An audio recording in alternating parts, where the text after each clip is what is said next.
যখন বিজয়ের উল্লাস ধীরে ধীরে আসছিল দরজায়, ঠিক তখনই এক রাতের আঁধারে নিভিয়ে দেওয়া হয় মেধার আলো। জাতির হৃদয়ে চিরকাল রক্তাক্ত এক পৃষ্ঠা আজকের দিনটি। রায়েরবাজার আর মিরপুরের মাটি আজও সাক্ষ্য দেয় কতটা নির্মম ছিল সেই রাত। 14 ডিসেম্বর বাঙালি জাতির ইতিহাসে সবচেয়ে মর্মান্তিক দিনগুলোর একটি।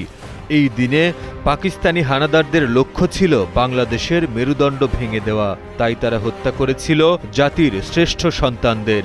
শিক্ষক, চিকিৎসক, লেখক, সাংবাদিক, চিন্তাবিদ সবাই ছিলেন এই মৃত্যুর মিছিলে, যারা যুদ্ধ শেষ হওয়ার 2 দিন আগে বিজয়ের প্রাক্কালে আলো জ্বালিয়ে রেখেছিলেন জাতির জন্য। রায়েরবাজার আর মিরপুরের বধ্যভূমি আজও সাক্ষী সেই অমানবিক বর্বরতার। এই দিন ভোরে ধরে নিয়ে যাওয়া হয় দেশের সূর্য সন্তানদের। এরপর ফিরে আসে নিথর দেহ, চোখ বাঁধা এবং গুলিবিদ্ধ। তাদের হত্যা করা গেলেও মুছে ফেলা যায়নি তাদের স্বপ্ন, আদর্শ আর অবদান। আজও এই দেশ দাঁড়িয়ে আছে তাদের রক্তস্নাত আত্মত্যাগের ভিত্তির উপর। 14 ডিসেম্বর তাই কেবল একটি তারিখ নয়, এটি এক অমোচনীয় শোক। তাই তো এ জাতির অঙ্গীকার, মেধাহীন নয়, ন্যায়ের শক্তিতে গড়া হোক ভবিষ্যৎ।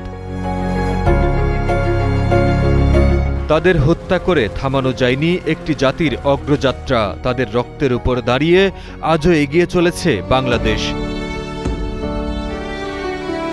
কিন্তু প্রশ্ন জেগে থাকে, তাদের রক্তের দাগ কি আজও মুছতে পেরেছি আমরা? শহীদ বুদ্ধিজীবীদের প্রতি গভীর শ্রদ্ধা। মাহিম মুস্তাফিজ, কালের কণ্ঠ।